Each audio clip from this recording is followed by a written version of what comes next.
years ago, type 2 diabetes in children was unheard of, but not anymore. The good news, there is something you can do to protect your kids. Watch this. What if you could save your child from the fastest growing health epidemic facing American children today? Diabetes. And you could do it with fun and games. Well, according to author Sheri Colberg, you can. In her book, Diabetes-Free Kids, Sheri reveals what's even more important than diet in preventing and controlling this disease.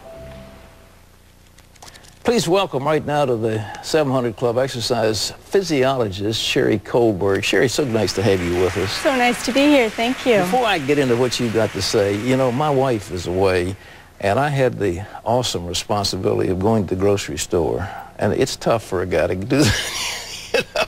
I mean, I came out of there with deep appreciation of what my wife has to go through. But I walked down the cereal aisle. I wanted to get some healthy cereal.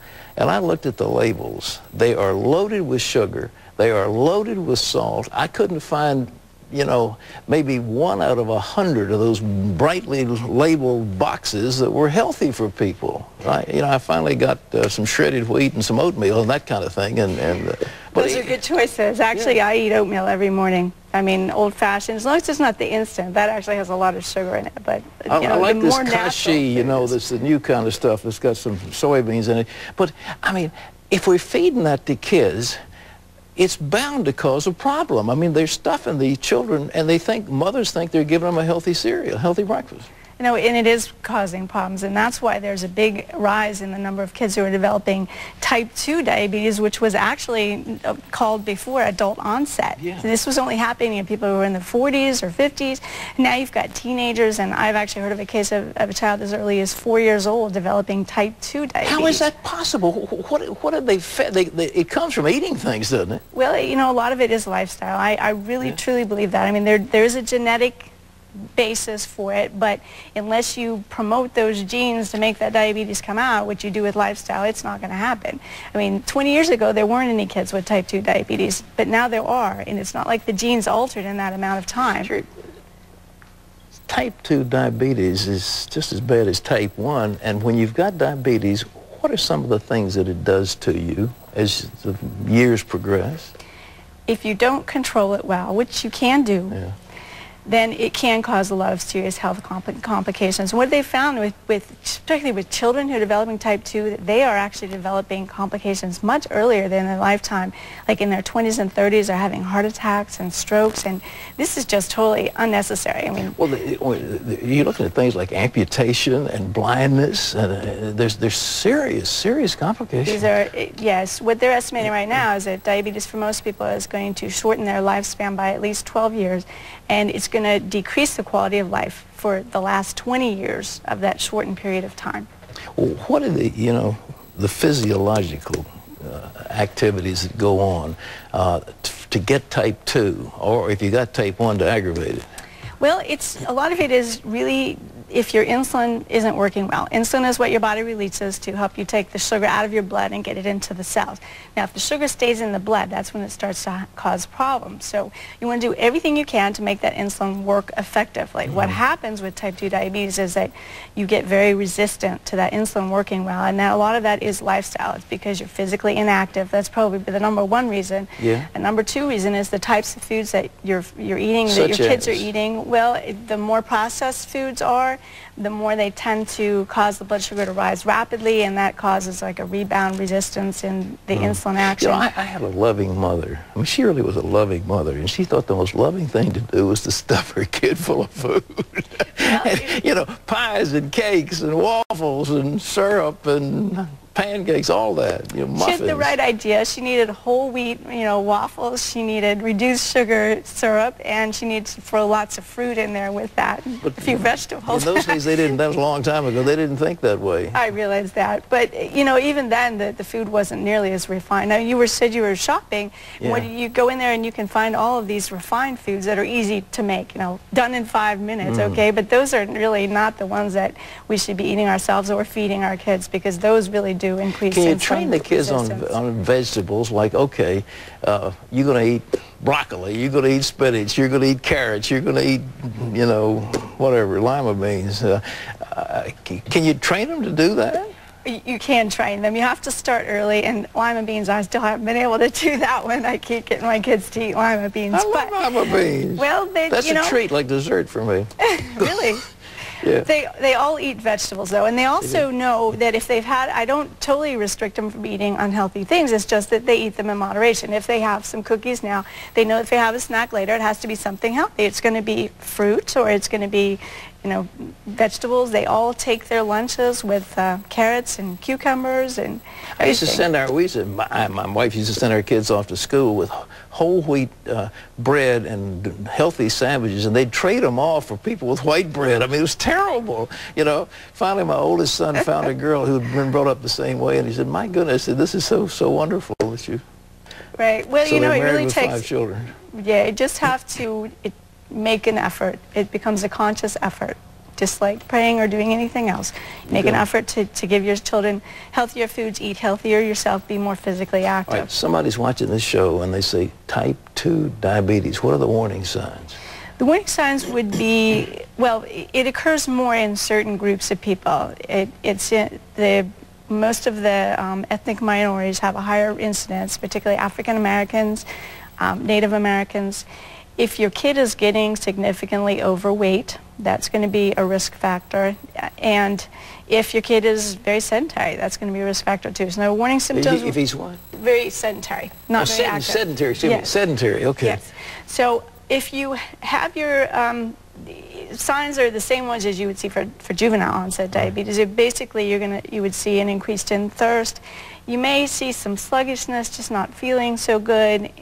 You know, hopefully, if your child is in a higher risk category, you know, routine checkup, you know, would also check blood sugars and. What do you take the games away from them? They sit there and punch those computer games all day long. Well, I have that same problem with my kids. What do you do? Well, you have it so that they have to be physically active every once in a while. You have periods of time where those have to be turned off. You have ways that they can be active while they're watching or playing, or, you know, I was going to show some of those a little later today. All right. So you really just, again, you have to be a role model yourself, being more active, and then you just try to add in activity all through the day, not just at, you know, there doesn't have to be just structured exercise, but it can be all through the day. Sweeping, vacuuming, helping around the house, all of those things actually add in. Yeah. And you can reverse it, though. You can, essentially in children, because a lot of the problem for them is more that the insulin's not working well. It's not that they've lost their ability to make enough insulin. You can reverse it by changing the lifestyle patterns that make that insulin work more, make it more effective. Well, it's the insulin receptors who've gone sort of dormant on them. Well, it just, they become, they they make lots of insulin. The problem is it's not working very effectively. Receptors are not. Right. Okay. Well, this is a book called Diabetes-Free Kids, a take-charge plan for preventing and treating type 2 diabetes. What a horrible thought that your child might have diabetes at the age of 30, go blind, or have a stroke. I mean, it's too horrible to contemplate. So this book's available. We've got it. You can get it through cbn.com, or it's available. Who's selling it? Is it Avery. All right. But can you buy it at bookstores? You can, and if they don't have it, you can always order it. Or Amazon has it. Amazon's got everything. Yeah, they do. Right. Well, Sheri is going to do a demonstration with Christy about some of the ways to keep your children from getting adult onset diabetes, type 2. Isn't that horrible? Sheri, thank you so much. Keep up the crusade. I will. Thank you. If you don't mind going, Christy someplace or other around here, and you can. Oh, you're over there. Well, you'll join her in just a minute. Go ahead. Well, Pat, I'm over here, and I'm here with Sheri's sons. And here's one way to help keep your kids diabetes-free. That is playing some really fun games like hitting a balloon up in the air. Well, in fact, all right, you ready?